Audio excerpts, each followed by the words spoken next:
আমরা পীরকে বাবা বলি। পীরকে কি বলি? অনেকে বলে তোমার কি বাবা নাই নাকি, তুমি পীরকে বাবা বলো কেন?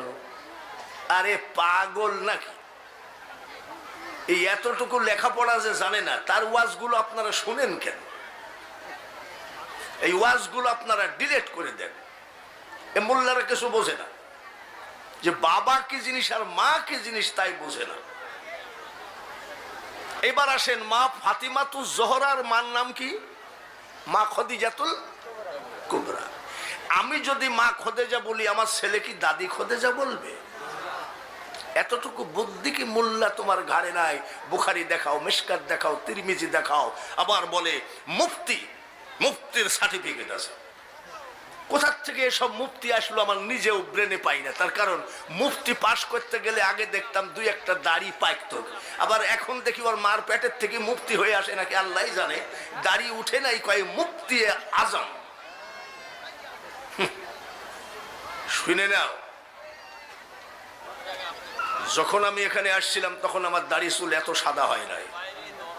আজকে পাকা অবস্থায় আক্কাস ভাই ধরিয়ে আনিছে। ভালো করে শুনে নাও, মোল্লারা মানে কারা? আমাদের পক্ষের মোল্লারা না, আমাদের বিপক্ষের মোল্লারা।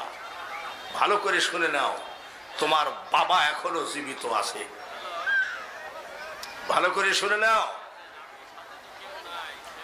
এইবার জিব্রাইল ফেরেশতা কি বললেন? মা আমি জিব্রাইল ফেরেশতা। বলে কেন এসেছো? বলে আমি আপনাকে একটা বাচ্চা দিতে আসছি। বলে আমি তো বিয়েই করি নাই। মা আল্লাহ তাআলা জান্নাত থেকে একটা ফুল পাঠিয়েছেন, এই ফুল নাকে নিয়ে শুকবেন গো মা, সঙ্গে সঙ্গে আপনার পেটে বাচ্চা এসে যাবে। বন্ধুরে, ফুল দিয়ে আল্লাহ বাচ্চা দিতে যদি পারে, নূর দিয়ে বাচ্চা কেন বানাইতে পারবে না? এই ফুল তো নূরের তৈরি। আমার নবীর নূর ছাড়া তো ফুল হতো না। বাচ্চা এসে গেল, বাচ্চা দুনিয়ায় আসলেন। বাচ্চার বয়স 3 দিন। জোরে বলেন কয় দিন? এলাকার কিছু ক্রিমিনাল মানুষ বলতেছে মারিয়াম মসজিদকে কাবাকে নষ্ট করে ফেলেছে, নাপাক করে ফেলেছে।